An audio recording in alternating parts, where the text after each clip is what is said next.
Grâce à l'IA, vous pouvez accélérer sur énormément de choses, y compris et surtout sur le fait de faire de la merde. Et c'est ça le truc le plus frustrant, c'est que vous voyez des gens qui font des trucs de fou avec l'IA, et vous, quand vous essayez, vous obtenez des résultats franchement moyens, voire nuls. Alors déjà qu'on a un FOMO, déjà qu'on a une anxiété de louper le train en marche, si en plus c'est pour s'arracher les cheveux, ça sert à rien. D'ici la fin de la vidéo, vous allez comprendre comment obtenir des résultats largement supérieurs par rapport à ce que vous obtenez à l'heure actuelle. Et spoiler, ça n'est pas une question d'outils. Je m'appelle Kevin Richard. En 2014, j'ai codé SEO Observer et depuis, c'est devenu l'outil SEO de référence en France. Tout ce que vous allez voir sur cette chaîne, c'est ce que j'utilise au quotidien pour coder. L'année dernière, j'ai mis au point la meilleure recette de glace à la vanille artisanale italienne au monde. Franchement, je l'ai fait tester à des gens, tout le monde était unanime. Donc je me suis dit, tiens, et si je demandais à un LLM de noter ma recette? Donc je l'ai copié-collé. Et qu'est-ce que j'ai obtenu comme note sur 10? 8,5 sur 10. J'ai réessayé, j'ai rouvert une fenêtre de chat, je lui ai demandé, donne une note sur 10 de ma recette à la vanille, encore 8,5. Je me suis dit, ah, peut-être qu'il faudrait que je l'améliore. Donc je lui ai demandé la recette finale, ultime, pour obtenir du 10 sur 10. J'ai pris cette recette, je l'ai collée. Qu'est-ce que j'ai obtenu à nouveau sur sa propre recette qu'il m'avait donnée pour obtenir 10 sur 10? 8,5 sur 10. Je lui demande à nouveau le secret pour obtenir un 10 sur 10. Il me donne une autre recette. Très bien. Je rouvre une fenêtre et à nouveau, je tombe sur 8,5 sur 10. Je vais vous montrer à la fin de la vidéo comment j'ai fait pour obtenir 10 sur 10. Deuxième histoire. Hier, j'ai demandé à Claude Code de coder une feature dans un logiciel. La feature était manquante. Donc du coup, il a décompilé le code source, il a tout analysé, il a proposé des pistes et le tout pendant 1 heure. Spoiler, la feature existait déjà. Et c'est ça le problème, c'est qu'un LLM, c'est un génie mythomane. Il vous ment, mais il peut faire quelque chose d'encore pire, vous obéir aveuglément. Le processus s'appelle le RLHF, Reinforcement Learning Human Feedback. On a récompensé le modèle à chaque fois qu'un humain disait « bonne réponse ». Conséquence, quand vous dites « améliore », le modèle il comprend quoi? Trouve un défaut. Et quand vous dites « résous ce bug », il entend « il y a un bug, cherche ». Et il va jamais challenger votre affirmation de départ. C'est un assistant qui dit « ça, c'est une super idée » à chaque fois que vous suggérez un truc. Le problème, c'est que cet assistant-là, il bosse 24 heures sur 24, 7 jours sur 7 et il produit à la vitesse de la lumière. Imaginez les dégâts. Votre LLM vous dira très rarement que vous avez tort. Les chercheurs du MIT ont prouvé que ce mécanisme crée ce qu'ils appellent une spirale délirante. Vous posez une question, le LLM vous confirme, vous reposez, il confirme plus fort. Au bout de quelques échanges, vous croyez des choses qui sont tout simplement fausses et vous pouvez même plus le détecter. Il y a un mec qui a passé 300 heures à discuter avec ChatGPT. Le modèle lui a confirmé plus de 50 fois qu'il avait découvert une formule mathématique révolutionnaire. Et ce n'est pas un cas isolé parce qu'il y a un psychiatre qui a hospitalisé à lui seul 12 patients en 1 an pour psychose liée au chatbot. Il y a des repos avec 140 000 étoiles qui empilent des centaines de skills. Est-ce que ça m'aurait empêché de recréer une feature qui n'existait pas? La réponse est non. Et vous savez quoi? Même mon propre tribunal, c'est-à-dire le framework que je vais vous montrer, ne m'aurait pas aidé. Parce que le problème se situait avant. Moralité, 100 skills installés ne valent pas 5 secondes de réflexion. Ce que je vais vous donner maintenant, ce n'est pas un outil de plus, ce n'est pas un plugin, ce n'est pas un truc à installer. C'est une méthode de pensée. 5 étapes. Je vois ça comme 5 cercles concentriques, du plus large au plus précis. Et il ne faut jamais sauter un cercle, il ne faut jamais sauter une étape. Si vous sautez les 3 premiers cercles, vous repeignez une maison en ruine qui va s'écrouler juste après. Donc, sortez votre téléphone, ouvrez un doc, vous allez noter ça. Le premier cercle, c'est un stop. Avant de taper quoi que ce soit dans une fenêtre ou dans un terminal, c'est est-ce que le problème existe vraiment? Par exemple, dans le cas de la feature que je voulais coder, le problème n'existait pas. J'aurais juste dû m'arrêter là. En programmation, il y a un concept qui s'appelle le rubber ducking. J'en ai parlé dans la précédente vidéo. En gros, vous prenez un canard en plastique, vous lui expliquez à voix haute votre problème et la moitié du temps, simplement en le formulant comme il faut, vous trouvez la réponse ou vous réalisez que le problème n'existe pas. Le cercle 1, c'est votre canard en plastique. Vous formulez le problème, c'est déjà le moment de chercher. Pas de chercher la solution, chercher si le problème existe. Regardez dans votre base de connaissances, regardez sur Internet, vérifiez que d'autres personnes ont constaté le même problème et que vous n'êtes pas simplement en train d'halluciner. Combien de gens qui s'amusent à recoder des choses from scratch alors que s'ils avaient cherché 2 minutes, ils se seraient rendus compte que soit le problème n'existe pas, soit la solution existe et elle tient en 3 lignes. Cercle numéro 2, la recherche. Donc ok, on sait que le problème existe. Avant de demander quoi que ce soit au LLM, vous allez chercher comment les experts, comment les seniors font pour régler ce problème-là. Vous préférez quel avocat? Celui qui vous dit « écoutez, la loi elle dit que ceci ou cela, donc je pense que ceci ou cela » ou est-ce que vous préférez celui qui vous dit « voilà la jurisprudence sur les 20 dernières années sur des cas similaires aux vôtres et voilà le conseil que je vous donne basé sur cette jurisprudence ». Donc par défaut, le LLM, ça va être le premier avocat. Nous, ce qu'on va essayer de faire, c'est d'essayer d'ancrer le LLM dans la réalité. Donc pour ancrer le LLM dans la réalité, on va lui donner des sources. Si c'est une landing page, on va essayer de regarder sur Internet, c'est quoi les taux de conversion moyens, c'est quoi les études en eye tracking, est-ce que le scroll il est important, oui, non, c'est quoi les benchmarks en Core Web Vitals, etc. Si c'est une API, on va demander le top 10 OWASP, on va demander les patterns REST.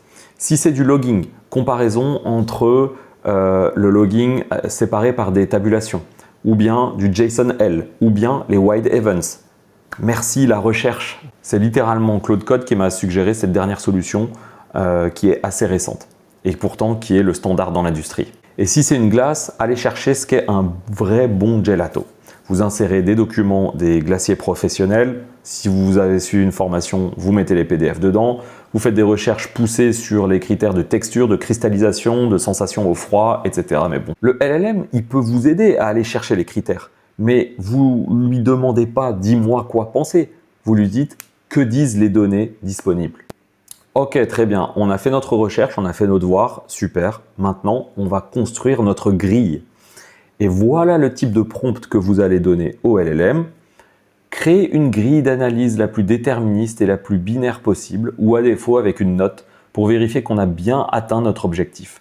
Les critères doivent être falsifiables, on doit éliminer les mythes, on doit, avec cette grille, pouvoir juger si quelque chose est bon ou pas bon par rapport au domaine qu'on étudie. Avec cette grille, si vous avez une bonne checklist bien costaud, vous pouvez faire par exemple un audit SEO full automatisé de qualité professionnelle, avec la bonne donnée évidemment, largement supérieur à ce que ferait Claude Code out of the box. Et d'ailleurs, c'est ce qu'on va montrer en live, en podcast, dans le podcast MVP, qui sera mis en lien dans la description. Encore une fois, si votre grille est pourrie, vous aurez des résultats pourris. Chaque critère de votre grille doit respecter une règle. Si on ne peut pas dire oui, non ou c'est faux, ça veut dire que c'est de la soupe. Par exemple, si vous jugez des landing pages, cette page a des problèmes. Mais ça, c'est infalsifiable. C'est toujours vrai. Le CTA est visible sans scroller sur mobile. Ça, c'est falsifiable. On ouvre le site, on vérifie en 3 secondes. Merci, au revoir. Votre grille ne doit contenir que des critères falsifiables. Le reste, poubelle. Vous vous souvenez de ma glace, 8,5 sur 10 en boucle, quoi que je fasse.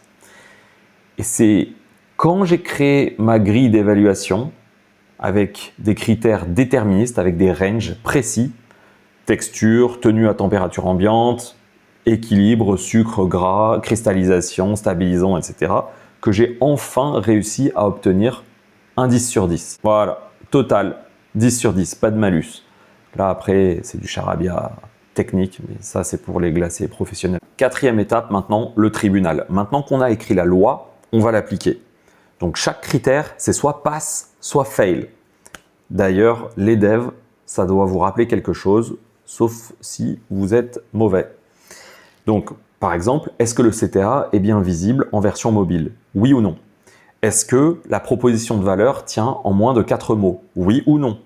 est-ce qu'il y a présence de preuves sociales ou pas sur la page de vente? Oui ou non? Et non pas, est-ce que ma landing page est bien ou pas? Donne une note sur 10 de ma landing page, etc., etc. Vous faites un système de scoring en fait. C'est comme pour une prise de sang. En fait, pour une prise de sang, quand vous allez recevoir les résultats, le labo, il va mettre des ranges de référence et il va marquer dans une colonne si ça s'en éloigne ou pas. Vous voyez en une demi-seconde en scannant la feuille s'il y a un problème ou pas avec votre prise de sang. Votre grille, c'est le labo, c'est pas le médecin. C'est d'ailleurs pour ça que ça marche aussi bien l'IA avec les LLM, parce qu'en fait, il y a déjà le tribunal qui est intégré. Le tribunal, c'est quoi? C'est est-ce que le code compile ou est-ce qu'il compile pas? Est-ce que les tests unitaires fonctionnent ou est-ce qu'ils fonctionnent pas? Est-ce que les tests end-to-end passent complètement ou est-ce qu'ils ne passent pas? Tout simplement.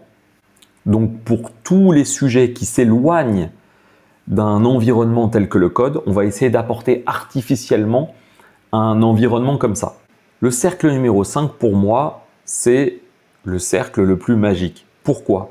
Parce que si votre grille a bien été conçue, alors les résultats issus du procès du tribunal juste avant sont clairs comme de l'eau de roche. Et vous pouvez tout simplement demander à un agent de corriger les problèmes, de relancer le tribunal. Et si ça passe toujours pas, vous relancez, vous relancez, vous relancez jusqu'à ce que les problèmes soient définitivement réglés. Et pourquoi est-ce que c'est magique? Parce que vous allez pouvoir extraire l'humain, c'est-à-dire vous-même, de cette tâche fastidieuse qui consiste à vérifier, corriger, revérifier, recorriger, etc. Et en gros, l'idée, c'est que ça ne s'arrête pas quand le LLM en a envie. Ça s'arrête quand tous vos critères sont passés, quand votre checklist est complète. C'est comme si vous deviez remettre de la pression dans les pneus de votre voiture. En gros, l'idée, c'est que c'est pas ouais, je pense que c'est bien gonflé. C'est vous mettez, vous regardez 2.5 bars et vous regardez. Tant que vous n'avez pas atteint ça, eh ben, vous continuez à mettre de la pression. Et si vous en avez trop mis, vous en enlevez un petit peu. Voilà, l'idée, c'est d'avoir une approche un peu moins basée sur le feeling et un peu plus basée sur les datas, appliquées à tout. Bon, je vais vous montrer maintenant concrètement ce que ça coûte de ne pas appliquer cette méthodologie. J'avais un problème de lenteur sur un outil interne que je suis en train de me développer. Vous pouvez le voir à l'écran. En gros, c'est ma base de connaissances qui est basée sur un RAG et sur, qui est basée sur des transcripts YouTube à la base. Et je voulais identifier des mentions de SEO Observer. Et finalement, j'ai généralisé pour essayer de trouver des concepts de manière générale, des concepts et des personnes et des sociétés sur des vidéos. Première requête, ça mettait 25 secondes à charger. Comment on en arrive à une situation pareille? Longue histoire. Projet qui a grandi trop vite. Donc j'ai demandé à Claude Code de trouver le bug, il a analysé le cache, il a testé l'opcache, il a vérifié les workers PHP, bref, il a créé 9 fichiers de trace et à un moment donné, il a tellement commencé à boire la tasse que j'ai dû compacter la conversation, en relancer une nouvelle. Et dans la nouvelle conversation, il a mis 26 minutes, cette espèce de fou. Et en fait, le fixe, c'était tout simplement 2 lignes dans un fichier, dans le fichier .env, parce que, voilà, moquez-vous de moi, les sessions et le cache, ils étaient stockés dans la même base de données que la base de données de data, donc dans une SQLite qui pesait combien de mégas? 350 à peu près, 350 mégas. Donc forcément, vu qu'il était à la fois en train d'ingérer beaucoup de data et que je m'en servais pour les variables de session, eh ben, forcément, il l'a mal digéré. Alors, au tout début, ça mettait 25 secondes et après, ça mettait 45 millisecondes. Et le pire, c'est que après, vous voyez, bon, je commence à lui parler comme un être humain, ça, je pense qu'il faut que je me fasse ausculter. Je lui ai demandé pourquoi. Et ensuite, il m'a dit, j'ai galéré exactement parce que j'ai fait exactement ce que tu reprochais à l'agent précédent. J'ai deviné avant de tracer mes erreurs dans l'ordre. Il a suivi les fausses pistes du doc, donc où je lui avais mis tout ce que j'avais testé. Il a créé 9 fichiers avant de, voilà, bref, et il a été biaisé par le contexte. Vous voyez? Est-ce que vous pensez que rajouter du contexte, rajouter des skills, c'était mon problème? Non, mon problème, c'était tout simplement de décomposer mon souci, de le débugger bien proprement et surtout de retester jusqu'à ce qu'il y arrive, de retester de manière progressive. Bon, c'est typiquement de la recherche de bugs. Là, dans ce cas-là, il y a une méthodologie bien propre, mais parfois, à notre époque, au moment des LLM, on a juste envie de lui dire « Vas-y, résous mon problème et m'en parle plus ». Normalement, ça aurait pu prendre, je pense, ouais, si j'avais suivi la méthode, si je lui avais dit fais une trace complète d'une seule requête et découpe le problème pour isoler précisément là où ça coince, progressivement, ça aurait pris, je pense, 10 minutes, 15 minutes au lieu de peut-être 1 heure en cumulé. Donc voilà, même si vous connaissez la méthode, même si vous avez la bonne approche, si vous ne l'appliquez pas, vous obtenez le même résultat que quelqu'un qui ne connaît pas ça. Vous pouvez choisir maintenant un sujet qui n'a rien à voir avec le code. Ça peut être une recette, un CV, une lettre de motivation, un plan de voyage, n'importe quoi.